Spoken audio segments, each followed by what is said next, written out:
हराए जस्तो लाग्यो है भगवान finally. Hey guys welcome back to my YouTube channel. धेरै टाइमपछि भिडियो बनाइरहेको छु है मैले चाहिँ। अनि आज चाहिँ म कहाँ जान लागेको भनेदेखि अङ्कललाई भेट्न जान लागेको। म कोरियाको 2 महिना हुँदासम्म पनि अझसम्म अङ्कललाई भेट्न गएको छैन के। यस्तै भयो, टाइम मिलेन। अङ्कलको एक दिनमा त बिदा हुन्छ नि त, अनि त्यति बेला मेरो टाइम नै नहुने, कहिले कता अनि आज बल्ल। आज पनि त्यस्तो राम्रोसँग टाइम छैन। इमिग्रेसन अफिस जानु छ किनकि मेरो हेल्थ इन्सुरेन्स थाहा मेरै सेम एज भएको मान्छेहरूको 76,000 आछ भने मेरो 1,52,000 आहा के डबल आछ भनेपछि त्यसकै बारेमा कुरा गर्न जाने कुरा भइरहेको थियो। यही प्रोफेसरसँग कुरा गरेर भयो भने त भयो, भएन भने चाहिँ इमिग्रेसन अफिस जानुपर्छ। त्यहाँदेखि चाहिँ जान्छु होला अङ्कललाई भेट्न। So keep watching. थाकेँ म बोल्दा बोल्दै। भगवान फाइनल्ली झन्डै 2 मन्थको रहेछ। 1 महिनाको भयो भने त मुटु ढुकढुक भइरहेको थियो। त्यत्रो पैसा अब दिनदिनै कसरी तिर्ने भनेर फाइनल्ली साइ अफ रिलिफ। आफूले केही नखाएर हामी म्याङ्गोसमा थियौँ क्या। अनि हामीलाई चाहिँ के खान्छ आफै चुज गरेर भनेर आइसक्रिम चुज गरेको गाइस। आलु र टमाटर चाहिँ किनेँ मैले। अनि अब अङ्कललाई भेट्न जान ढिलो भइरहेछ नि त, त्यही भएर छिटो जान लाग्यो त गाइस। अरू किन्न भएन, टाइम थिएन मसँग। चाहिँ कति महँगो छ कि यो मार्टमा, हे भगवान केही किनेर खान सकिन्न। यति हतारमा आएँ कि म रुम पनि गइनँ है। आलु र टमाटर ल्याएको थिएँ नि त, छिटो किचनमा छोडेँ। किचन चाहिँ फर्स्ट फ्लोरमै छ। अन्त घुट्दै छोडेर अब फेरि अर्को बस स्टेसनमा अब जान आएको बल्ल अङ्कललाई भेट्न। बस कुद्नु जान आएको गाइज। गाह्रो छ मलाई। पैसा चेक गर्नु पऱ्यो कति छ। 20,000 रहेछ। थाकेँ म त। अझ 6 मिनटमा आउँछ अरे। मोबाइलको चार्ज नै सकिन आइसक्यो। बस थाहा पाएर है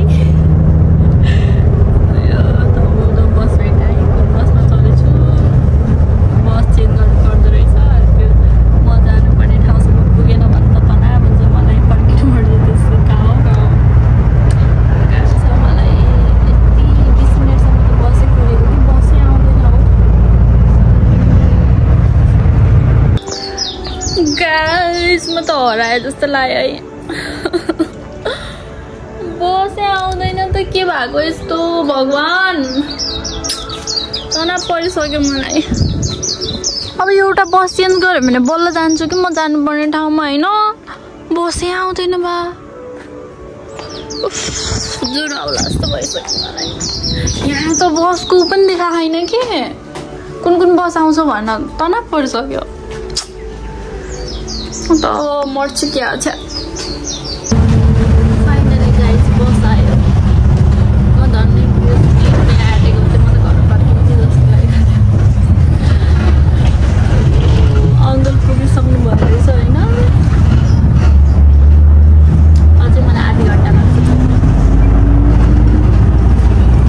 थाकेँ भगवान। मेरो दिमागलाई के भनौँ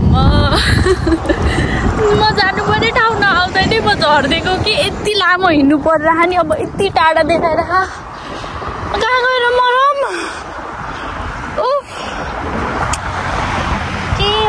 के भनौँ आफैलाई। अब यहाँनिर नि बिच रहेछ खतरा। कस्तो राम्रो मजाले बिच। हाम्रो बिच भन्दा अङ्कललाई सरप्राइज दिउँला भनेको त त्यहाँ हुनुहुन्छ कि गाइजहरू आइराख्नु भएको। गाह्रो छ मलाई। देखिहाल्नु भयो।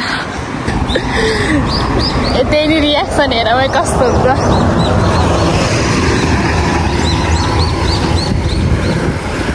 भगवान कति दौड्नु पर्यो म।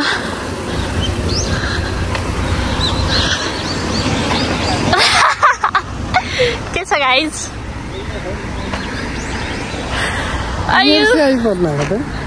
यहाँ से हो अन्डा गाडी। After 4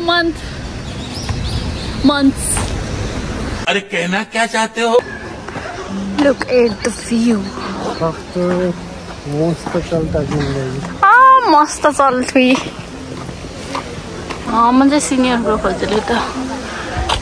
Halim park.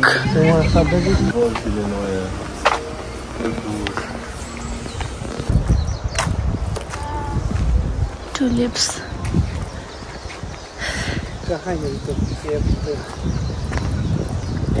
मोबाइलको चार्ज किल्लैसक्यो।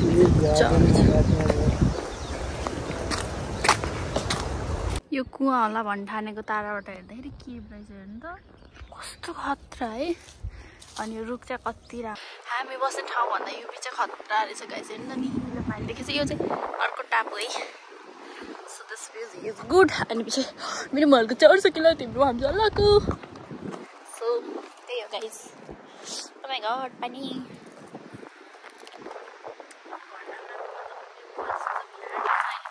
लोकेसन हेर्नु है, चार्ज चाहिँ बचेन भने त बर्बाद हुन्छ, म हराइहाल्छु।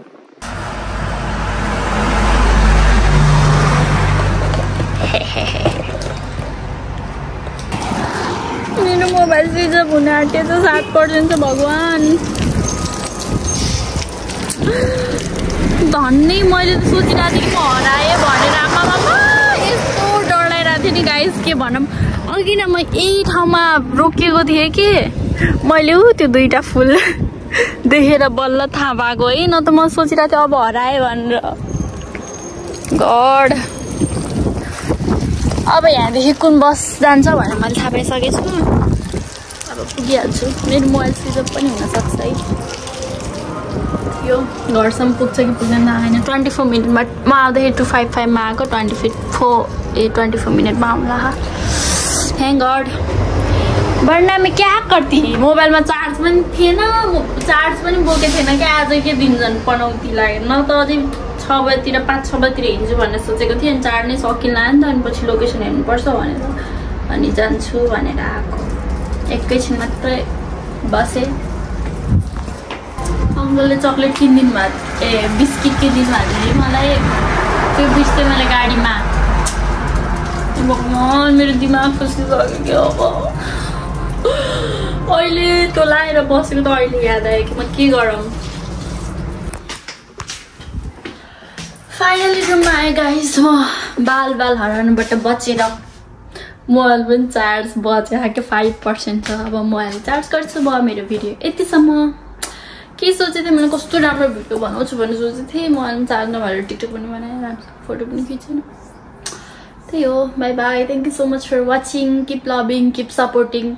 मेरो च्यानललाई चाहिँ सब्सक्राइब गरिदिनु होला सबैले।